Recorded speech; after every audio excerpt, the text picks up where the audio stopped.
마태복음 5장 5절에 있는 말씀으로 성령의 9가지 열매, 온유의 열매에 대해서 우리가 말씀의 은혜를 나누기 원합니다. 벌써 이제 8번째 열매인데요. 내일이면 이제 마지막 9번째 열매, 절제 열매로서 이제 성령의 9가지 열매를 마치게 됩니다.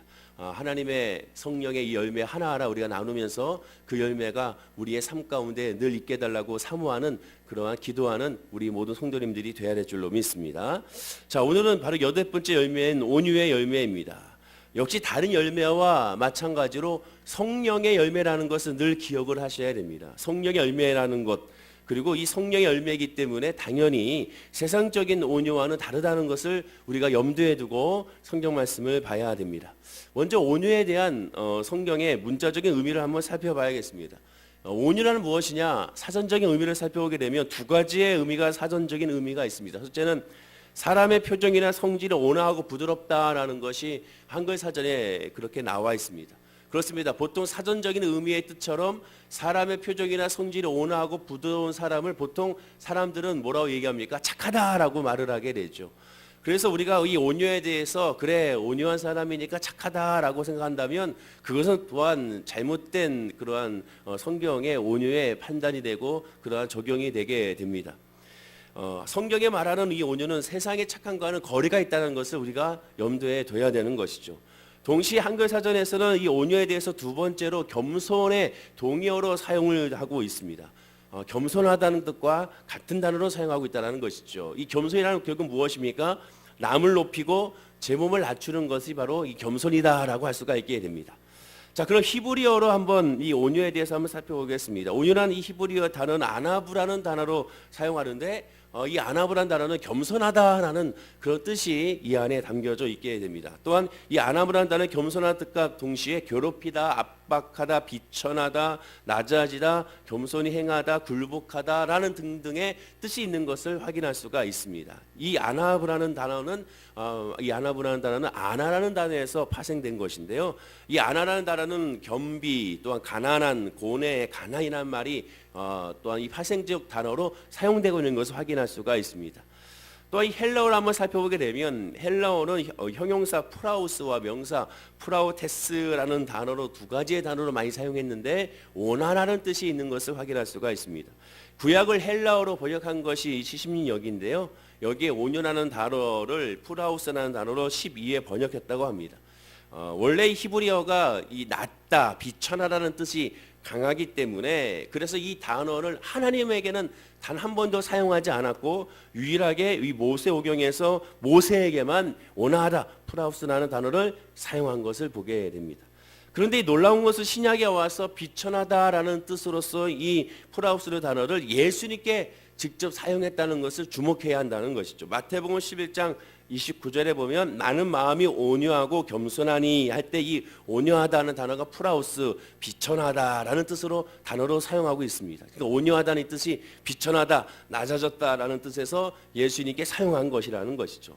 이렇게 용어를 정리하는 이유가 무엇이냐면 우리 한글 성경은 이 한자로 된 온유라는 단어를 사용했기 때문에 그렇습니다. 그래서 원래 원문에 있는 뜻이 무엇인지를 정확하게 알아야 비로소 성경의 열매인 바로 이 온유라는 것의 의미를 더 자세하게 알 수가 있기 때문에 그렇습니다. 자, 그러면 이 용어의 정리를 한번 살펴보고 나서 오늘 말씀을 하나님의 관점으로 온유의 열매가 무엇인지를 한번 살펴보겠습니다. 성경에서 온유를 알기 위해서는 아무래도 성경의 예를 살펴보는 것이 가장 쉽습니다. 예전에 팔복에서도 설교를 했지만 오늘 본문에 있는 온유한 자는 복이 있나니 라는 했을 때 그때 예를 든 사람이 바로 유일하게 온유하다라고 칭찬받은 성경의 유일한 인물이 바로 이 모세였습니다. 민수기 12장 3절에 이 사람 모세는 온유함이 지면의 모든 사람보다 승하도다라고 말씀하게 됩니다. 오직 유일한 한 사람 모세에게만 이 온유하다는 단어를 하나님은 사용하셔서 그에게 칭찬하셨다는 것이죠. 그러면 분명한 이유가 있으니까 그를 칭찬한 것입니다. 당시 팔복 설교에서 제가 뭐라고 말씀드렸냐면 온유를 모세의 삶을 통하여 바뀐 온유의 복이라는 것으로 설교를 드렸습니다. 모세의 삶을 통하여 보았기 때문에 임마누엘을 하나님, 늘 함께 하신 하나님을 바라보는 것이 온유의 모습이다라고 설교를 했던 것이죠. 그런데 오늘은 조금 다른 각도에서 모세의 온유를 한번 살펴보기 원합니다. 조금 다른 각도에서 성령의 온유를 살펴보기 원하는 것이죠. 자, 그러면 모세의 온유의 이 핵심은 무엇일까? 그리고 모세의 온유를 통해서 성령의 열매의 온유의 핵심은 무엇일까? 그것을 우리가 한번 살펴보겠습니다. 민수기 12장 3절에서 이 공동 번역을 보면 모세에 대해서 이렇게 말합니다. 모세로 말하자면 땅 위에 사는 모든 사람 가운데서 가장 겸손한 사람이다 라고 표현하게 됩니다. 영어 성경에도 겸손하는 단어로 사용하고 있음을 주목해 볼 필요가 있죠. 온유라는 단어에 우리가 말씀하고 있었던 그러한 이 성질이 좀 착한 그런 의미 그 이상으로 겸손의 단어가 사용되고 있었음을 제가 분명히 말씀을 드렸습니다. 동시에 비천하다라는 단어가 사용되고 있었음도 동시에 말씀을 드렸습니다. 오늘 본문에서 온유를 증거할 그러한 증거의 그런 내용은 우리가 찾아볼 수는 없습니다. 즉 민수기 12장에서 모세가 왜 이렇게 갑자기 온유하다 했을까라는 것을 직접적으로 살펴볼 수는 없다라는 겁니다. 그러나 민수기 12장 1절부터 쭉 민수기 12장을 묵상하다 보면 숨겨진 모세의 온유의 핵심을 우리가 찾아볼 수가 있습니다. 내용을 잠시 살펴보게 되면 민수기 12장에 어떠한 내용이 있냐면 모세는 미리암과 아론의 반발에 직면하게 됩니다. 민수기 12장 1절에 보면 모세가 구스 여자를 취하였더니 그 구스 여자를 취하였으므로 미리암과 아론이 모세를 비방하니라 라고 말합니다. 구스 여자는 아무래도 이방 여자인데 흑인인데 이 이방 여인을 아내로 맞아들인 것에 대해서 모세의 가족들이 비방하게 된 것입니다. 그러나 사실 민수기 2장에 보면 그들이 이르되 여호와께서 모세에만 말씀하셨느냐 우리와도 말씀하지 아니하였느냐 하며 여호와께서 이 말을 들으셨더라라고 말씀하게 됩니다. 모세가 구스 여자를 취한 것이 첫째는 모세를 비방하는 첫 번째 이유였지만 사실 그거는 핑계였다라는 것이죠. 그 진짜 이유는 바로 2절에 있었던 여호와께서 모세와만 말씀하셨으냐 우리와도 말씀하지 아니하느냐라는 그러한 의미에서 시기와 질투로서 모세를 비방한 것을 보게 됩니다. 모세를 비방했던 사람이 누굽니까? 미리암과 바로 아론이죠. 이 사람이 누굽니까? 모세의 가족이죠. 모세의 누이요 모세의 형입니다. 가장 모세를 사랑해야 될 사람이고 가장 모세를 감싸줘야 될 사람이고 가장 모세를 이해해 주시는 사람이며 가장 모세를 사랑해 주시는 사람이 바로 미리암과 바로 아론이었습니다. 즉 모세의 가족이었습니다. 그런데도 불구하고 이 가족들이 모세에 대하여 시기하고 질투하고 있는 것을 보게 되는 것이죠. 자, 그런데 중요한 것은 모세는 그의 가족들의 이런 비방에 대하여 단 한 번이라도 그들에게 대꾸를 하지 않았다는 겁니다. 아무런 행동을 취하지 않았습니다. 오해라든가 잘못된 생각이라든가 또는 분노했거나 안타까워했던가 그럴 리 없다던가 뭔가 이 반응을 보여야 되는데 성경에 보면 전혀 반응을 보이지 않은 것입니다. 철저하게 뭐였냐면 침묵했다라는 것이죠. 자, 그러면 온유하는 것이 침묵하는 것인가? 온유하는 것이 반응을 보이지 않는 것인가? 그것은 아닙니다. 자, 이 점이 가장 중요한데 민수기 12장 3절 말씀을 이 말씀 한번 다 같이 한번 읽어보겠습니다. 자, 시작. 이 사람 모세는 온유함이 지면의 모든 사람보다 더하더라. 갑자기 뜬금없이 이 말씀이 이 말씀 사이에 싹 들어가 있는 겁니다. 즉 민수기 그 다음 말씀 4절에 보면 여호와께서 갑자기 모세와 아론과 미리암에게 이르시되 너희 세 사람 회막으로 나오라 하시니 그 세 사람이 나아가매라고 말씀합니다. 민수기 12장 1절과 2절과 3절과 4절에 보면 3절 말씀만 쏙 빼도 전혀 문맥에 지장이 없다라는 것이죠. 2절에 여호와께서 이 말씀을 들으셨더라라는 말씀과 4절에 여호와께서 갑자기라는 말씀 사이에 본문이 뜬금없이 갑자기 딱 끼어들어가 있는 그런 형국이라는 것입니다. 자, 그러면 이 말씀을 가만히 묵상해 보면 그냥 하나님이 하신 말씀이 아니라는 것이죠. 분명한 이유가 있으니까 모세의 온유가 이 모든 사람보다 가장 흥하다고 말씀한 그 이유가 분명히 있다라는 겁니다. 그 행간을 찾아봐야 한다는 것이죠. 이 말씀을 가만히 한번 보시면 나중에 한번 또 한번 보시기 바랍니다. 집에 가셔서 보시다 보면 모세는 정말로 아무것도 하지 않았습니다. 그들의 비방에 대해서 전혀 아무것도 하지 않았습니다. 그런데 오히려 모세는 가만히 있는데 하나님께서 화를 내시고 하나님께서 모세를 대신하여 그들에게 채찍을 가하시고 징계하신 것을 보게 되는 것이죠. 자, 그러면 중요한 것은 뭐냐? 모세는 그때 뭐하고 있었느냐? 이것을 한번 살펴봐야 됩니다. 바로 이 점이 성령의 열매의 온유 핵심의 바로 키포인트라는 것이죠. 바로 모세는 뭐 했을까요? 모세는 기도하고 있었다는 것이죠. 어떻게 알 수가 있습니까?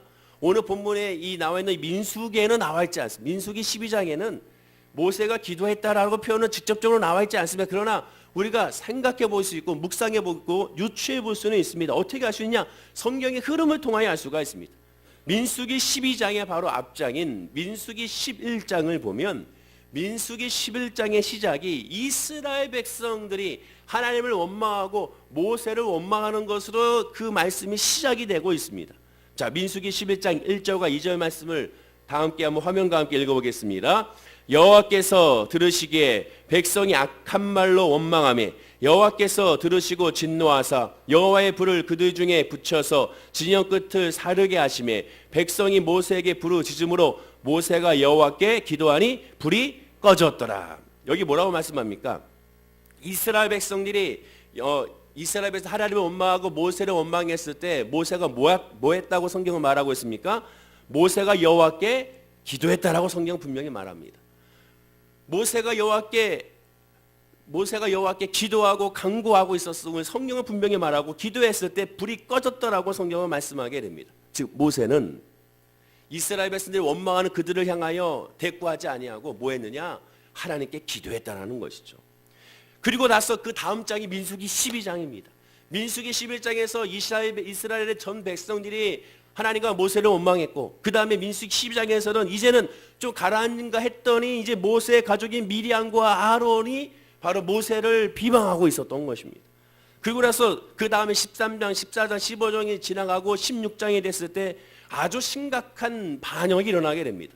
민수기 12장, 16장 1절과 2절 말씀인데요. 자, 민수기 16장 1절과 2절 말씀을 다 함께 한번 읽어보겠습니다. 시작. 레위의 증손 고핫의 자손 나단과 아비람과 벨렛의 아들 온이 당을 짓고 이스라엘 자손 총회에서 택함을 받은 자 곧 회중 가운데서 이름 있는 지휘관 250명과 함께 일어나서 모세를 거스리리라. 레위의 자손이 250명의 지휘관과 함께 한마디로 반역을 일으킨 겁니다. 지금 심지어 3절에 보면 우리 3절 말씀도 읽어보겠습니다. 3절입니다. 그들이 모여서 모세와 아론을 거슬러 그들에게 이르되 너희가 분수에 지나도다. 회중이 다 각각 거룩하고 여호와께서도 그들 중에 계시거늘 너희가 어찌하여 여호와의 총회에 스스로 높이느냐. 모세에게 비방했던 미리암과 아론의 그러한 비방이 지금 이 레위의 이 증손의 이 고핫의 자손의 이 모습들이 나타나고 있었던 것입니다. 자, 그럼 이때 이 고라의 자손들의 이 반항이 있었을 때 이런 엄청난 반역의 사건이 있었을 때 모세의 반응은 어땠는가? 그들에 대꾸했는가? 대꾸하지 않았다는 것이죠. 성경은 뭐라고 표현하느냐? 아주 짧은 구절로 아마 성경에서 가장 짧은 구절일 겁니다. 가장 짧은 구절로 모세가 뭘 했는지를 성경은 설명해 주고 있습니다. 그것이 민수기 16장 바로 4절입니다. 우리 4절 말씀을 다 함께 읽어볼까요? 자, 시작. 모세가 듣고 엎드렸다가 반역이 일어났을 때 고라의 자손의 이 도당이 반역이 일어났을 때 모세는 그것에 대해서 아주 짧게 그러나 확실하게 아주 굵게 여호와 하나님께 엎드렸다라고 성경은 표현하게 됩니다. 언제까지 엎드렸는가? 민수기 16장 5절에 보면 고라와 그의 모든 무리에게 말하 이르되 아침에 여호와께서 자기에게 속한 자가 누구인지 거룩한 자가 누구인지 보이시고 그 사람을 자기에게 가까이 나오게 하시되 그가 택하신 자를 자기에 가까이 나오게 하시리라고 말씀합니다. 모세죠. 즉 언제까지? 아침까지 모세는 하나님께 엎드렸다는 것이죠. 모세 하나님께 기도했다는 것이죠. 즉 밤새도록 모세는 뭐했냐? 기도했다는 겁니다. 정리하면 민수기 11장에서 온 이스라엘의 백성들이 원망했을 때 모세는 뭐했느냐? 기도했다는 것이죠. 민수기 12장에서 모세의 가족들이 미리암과 아론이 모세를 비방할 때 모세는 뭐했는가? 기도했다는 것이죠. 민수기 16장에서 레위의 자손들이 당을 짓고 모세를 치료할 때 모세는 뭐했는가? 모세는 기도했다라는 것이죠. 그들을 위하여 항거하거나 그들을 위하여 변명하거나 그들을 설득하거나 그들을 이해시키려고 했던 것이 아니라 모세는 처음부터 끝까지 오직 여호와께 낯을 향하여 여호와께 기도하고 또 기도했다라는 겁니다. 여호와 하나님 앞에 기도하는 모세를 위해 하나님께서 친히 나서신 것이죠. 이것이 온유라고 성경은 말하게 됩니다. 온유란 무엇이냐? 착한 것이 아니라 온유는 부드러운 성품을 가진 사람을 의미하는 것이 아니라 성질을 내는 것이 아니라 어떠한 상황에서도 정말 피가 끓어오를 것 같은 그러한 속상함과 그런 억울함이 있어도 바로 그것을 바로 항거하는 것이 아니라 뭐 하는 것이냐? 하나님 앞에 엎드리는 것입니다. 하나님께 아뢰는 것이 그것이 온유라고 성경은 말씀하게 되는 것입니다. 이 온유의 의미 중 하나가 뭐라고 말씀드렸습니까? 자신의 비천함이라고 말씀. 비천하다, 낮아지다, 겸손하는 뜻이 있다고 했죠. 그렇습니다. 자신이 낮아지는 것, 자신이 비천함을 깨닫는 인식, 겸손해지는 것은 무엇을 통해 이루어질 수 있느냐? 기도를 통해서만 이루어질 수가 있는 겁니다. 모세의 온유의 핵심 한마디로 나는 비천한 존재입니다. 내가 무엇을 할 수가 있겠습니까? 하나님이 하지 않으면 할 수가 없습니다. 주님께서 해주십시오. 주님께서 해결해 주십시오. 주님께서 도와주십시오. 주님께서 입을 열게 하옵소서라고 말하는 이 모세의 온유의 핵심은 한마디로 비천한 것을 알고 하나님만 의지하는 겁니다. 자기의 정체성을 깨닫고 하나님만 의지하는 것이 그것이 진짜 온유라는 것이죠. 이 온유가 이 세상적인 도덕적으로 적용해서는 안 됩니다. 계속 강조하지만 성령의 9가지 열매는 세상의 도덕으로 적용하는 것이 아니라 말씀과 성령의 열매니까 성령으로 적용을 해야 되는 겁니다. 하나님의 관점에서 적용을 해야 되는 것입니다. 자신의 비천함을 알기에, 자신의 연약함을 알기에, 자신의 부끄러움을 알기에 어떻게 할 수밖에 없습니까? 기도할 수밖에 없죠. 주님을 의지할 수밖에 없죠. 하나님만 의지할 수밖에 없죠. 예수만 의지할 수밖에 없죠. 동시에 주만 바라볼 수밖에 없게 되는 것입니다. 그리고 자신의 비천하고 나약하고 아무것도 할 수 없음을 깨닫는 것은 오직 성령으로밖에는 깨달을 수가 없는 것이죠. 구약의 말씀대로 여호와 영이 임하심에라는 것이 우리에게 적용이 됐을 때 비로소 깨닫게 되고 하나님께 나아갈 수가 있는 것입니다. 여호와 하나님께 기도할 때 성령의 열매는 온유의 열매가 맺어지게 되는 것입니다. 그런데도 불구하고 안타깝게 이 온유의 성령의 9가지 열매는 계속 도덕적으로만 생각하면 내가 착하지 못했어, 내가 그들 품지 못했어, 내가 좀 더 화를 내지 않고 좀 더 참았어야 돼, 그러지 못했어. 계속 이런 쪽으로 해석하면 안 되는 이유가 무엇이냐? 우리는 그렇게 할 수가 없기 때문에 그렇습니다. 예수를 믿는다는 것은 무엇입니까? 십자가의 복음을 믿는다는 것은 무엇입니까? 십자가를 의지하는 것은 무엇이에요? 보혈의 피를 의지하는 것은 뭡니까? 내가 할 수 없다라는 겁니다. 내가 할 수 없다. 우리가 원수를 사랑할 수 있나요? 할 수 없습니다. 예수님도 분명히 말씀하지 않습니까? 너희들이 원수를 사랑할 수 없다. 그러나 예수 안에서 늘 주 안에서 하라. 사도 바울도 주 안에서 하라. 우리가 할 수 없다라는 것이죠. 예수 안에서 하는 겁니다. 십자가에서 하는 것이죠. 말씀에 벗어나서는 어느 누구도 할 수가 없습니다.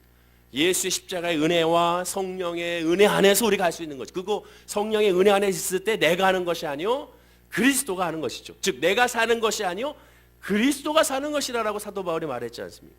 그것이 복음의 핵심인 것입니다. 온유도 마찬가지입니다. 온유하기 위해서는 그래서 기도로 주님께로 향해야 되는 거죠. 기도하는 자가 온유한 자인 것입니다. 오늘 본문을 읽고 한번 마칠까요? 다 함께 우리 오늘 본문을 읽어보겠습니다. 시작. 온유한 자는 복이 있나니 그들이 땅을 기업으로 받을 것이며. 유일하게 성령의 9가지 열매 중에 이 온유가 예수님 말씀하신 8복 가운데 들어있습니다. 온유한 자는 복이 있나니, 다른 말로 하면 기도하는 자는 복이 있나니, 자신의 비천함과 연약함을 아는 자는 복이 있나니, 겸손한 자는 복이 있나니 그들이 땅을 기업으로 받을 것이 당연한 것이죠. 이 땅이 뭡니까? 하나님의 젖과 꿀이는 땅, 가나안 땅을 의미하며 이 땅은 새 예루살렘과 새 날을 의미하게 되지 않습니까? 천국 백성이 되는 것을 구원을 받게 되는 겁니다. 자신의 연약함을 알고 자신의 비천함을 알고 자기의 부끄러움을 아는 자는 구원을 얻게 되는 것입니다. 그것이 온유의 은혜라는 것이죠.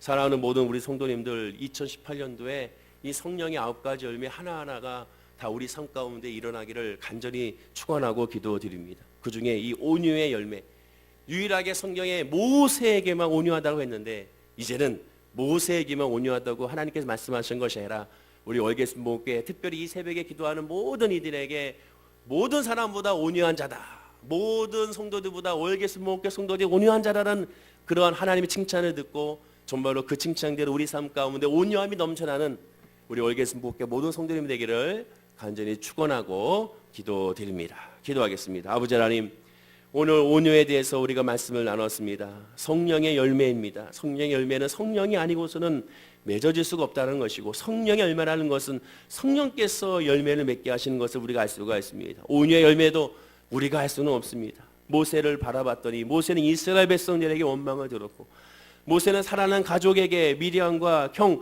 아론에게 원망과 또한 아버지 비방을 들었고, 또한 모세는 사랑하는 또한 그의 제자들과 같은 그러한 고라 자손들에 의해서 반역까지도 당했지만, 그러나 얼마나 많은 할 말이 많았겠지만 그러지 아니하고 하나님께만 얼굴을 향하여 기도하며 하나님의 은혜를 구한 것을 볼 수가 있습니다. 그리고 그것에 대하여 하나님은 온유하다고, 모세가 온유하다고 말씀하셨습니다.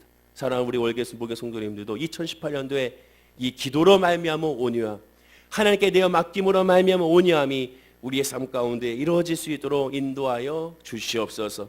그러므로 말미암아 2018년도가 그 어느 해보다 성령의 충만함과 성령의 열매로 가득 찬 그 열매로 말미암아 기쁨과 감사와 평안이 넘쳐나는 우리 모든 성도님들의 이 한 해가 되게 하여 주옵소서. 감사드리며 예수님의 이름으로 기도드립니다. 아멘.